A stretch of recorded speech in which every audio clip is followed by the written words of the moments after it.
Welcome to PTownSubbie. My name is Tina Wisson and I'm here to help you get started with polymer clay. I'm going to go through some of the tools that you might want to use as well as some tips and tricks to help you get your work environment set up. So let's get started.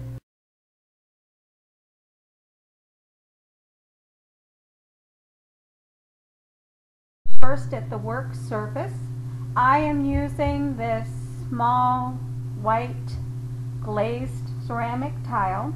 It's very smooth in texture and very easy to clean because it has been glazed. If you use a tile that has any kind of texture with it, it's not going to work as well because the clay is going to get stuck into the divots and or not give you a smooth surface as you roll on the different pieces to your clay pen. So that's a good start. I also have a secondary, you probably can't tell as well, a secondary larger piece of glass underneath this tile because clay will stick to the wood finish of the desk and I don't want that to happen, so this is a secondary protection. You don't necessarily need a second glass, but you could also use just something to protect whatever surface you're doing it on, especially if you're doing it temporarily and you have or something that you have to set up on your dining table or kitchen table. It'd be a great way to protect everything.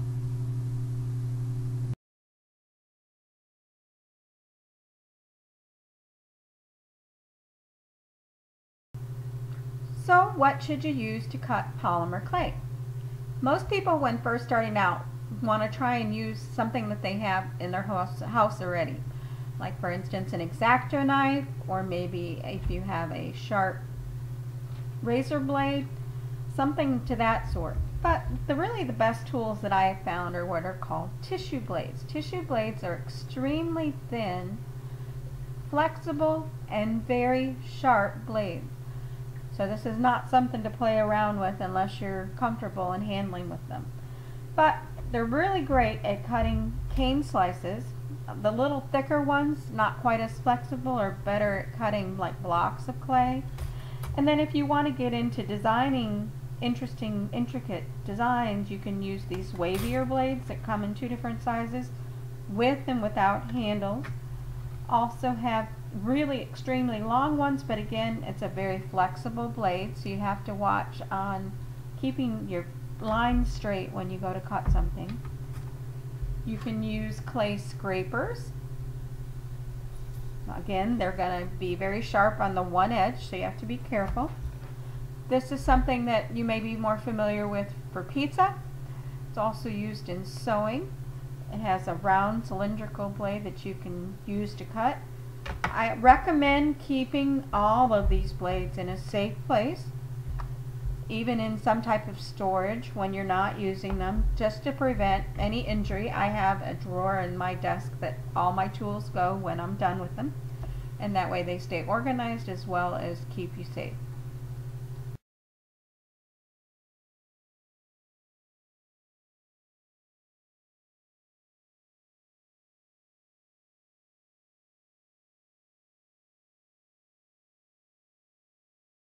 Okay, now on the pen turning side of it, it's best to have, I use an old mandrel. You don't necessarily have to use an old mandrel, but it works best when you're adding bushings to it, because the bushings are necessary so that when you put the tube onto the mandrel, you know exactly how far you have to build your cane up to so that it meets the bushing top. Now this is important especially with different designs. Sometimes you're going to have thinner or thicker design, and depending on what pen kit you're trying to put it on will affect how much clay you need to either add to the background or add in layers to be able to meet the bushing desired.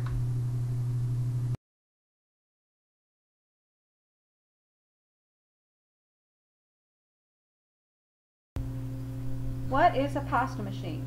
Pasta machine is a way to help you do your conditioning, your mixing of the clay, everything that you really don't like to have to do by hand, because sometimes it can get pretty exhausting if you're doing a lot, or if you're a little weaker, have any kind of arthritis and you don't want to crank a machine. You could do it manually, but I have a motor on mine to help me with that. This is the Atlas 180. That means it's 180 millimeters across. It helps me to do my larger projects, especially when I get into the Skinner blends. I also have a Atlas 150. This is a little bit shorter in distance, but it's still very useful. I use this primarily for my whites or lighter colors so that I'm not mixing the two. I also have over here the tray that I use for clay baking and my storage for my canes.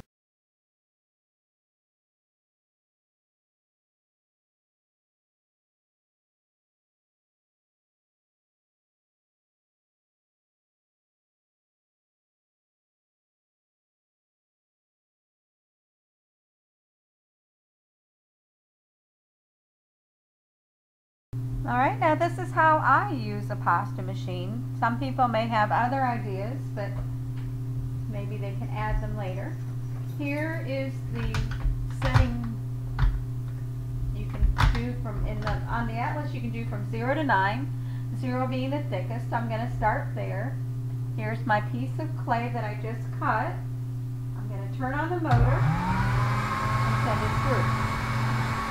Now depending on how the clay is doing, I'll decrease the thickness, which increases by number, until I get to the dimension that I want. Normally I try and go all the way up to 9 when possible. And there we have it. A thinner piece of clay.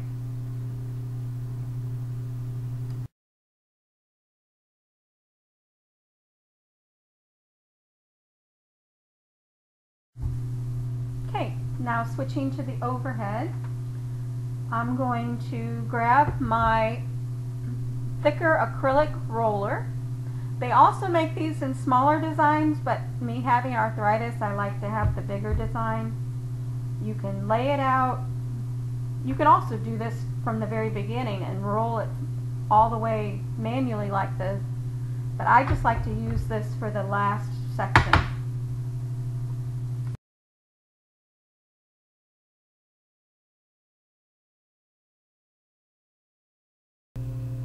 Alright, now the next question is, how do you apply it to a tube?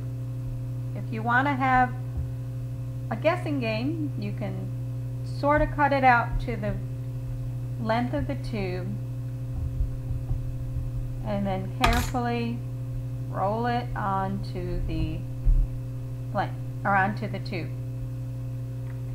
My husband has also created these templates. Depending on the size kit that I use, it's already been cut to the dimension of the tube, and then all I have to do is cut around it. I know exactly how much clay I'm going to need. He originally designed these for label sizing, but it's worked out really well for both my clay and metal foil projects too. So now I have a perfectly sized background of what I needed. So here's the tube. I'm going to line it up. I'm going to roll it on. And then I'm ready to go. All I have to do is flatten the seam and I'm done.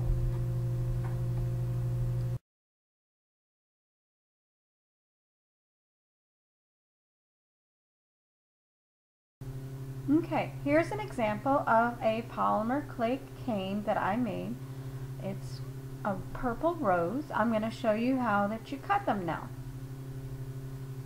So zooming out a little bit. You want to have the end of the cane facing towards you and as flat as possible. So I always do a check because sometimes as you're cutting clay you tend to do it on an angle. And now you want it to be as thin as you can make it. So holding both ends of the cane if you can, or just both ends of the slicer, and you want to cut slowly and down. Now sometimes canes will get soft and require refrigeration to make them firm again, but normally you can get it to go back to what you wanted just by pressing down on it, either with your roller, one of our plexiglass, or even just like I did with the end of this, and have it so that you can make it the slice that you want. Now I'm going to make a few more of these slices and we'll show you what to do with them.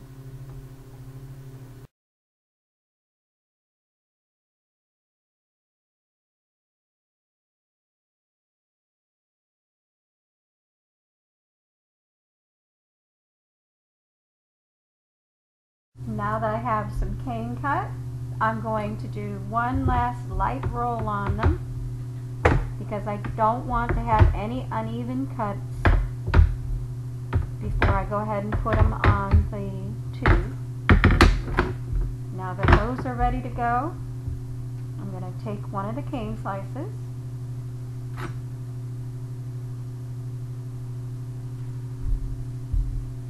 and all you do is lay it on the tube.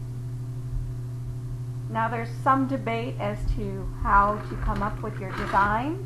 Some people like to just randomly put things on there.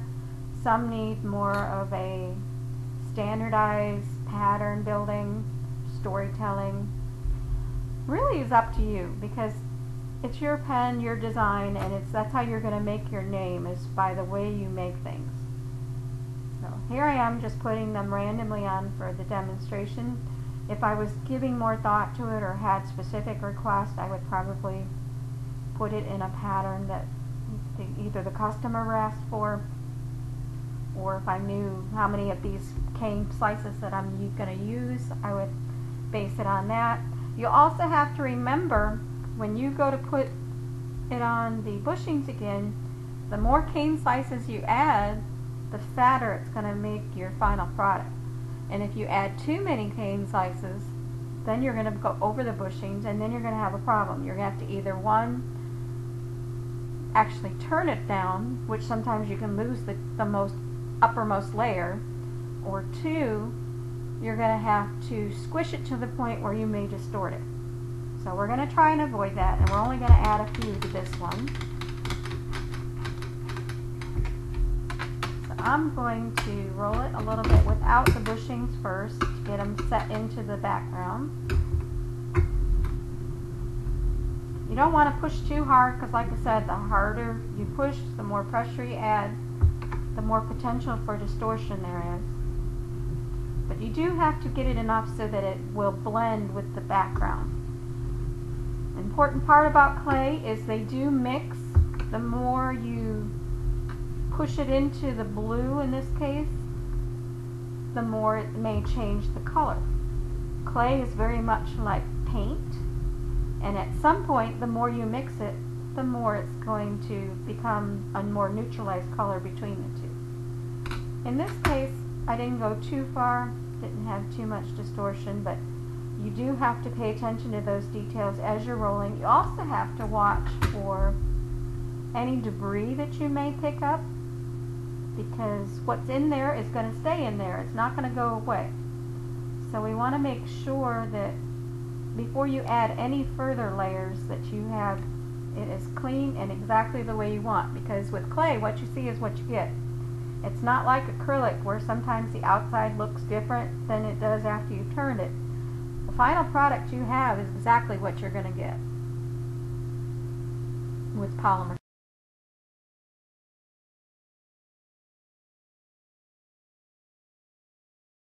Done making the flowers, I had a bunch of little pieces that I've been keeping off to the side, and I just made this abstract pattern. Same thing, you can cut it out either with a template or by yourself and have it wrapped around the tube, and then you'll be ready to go.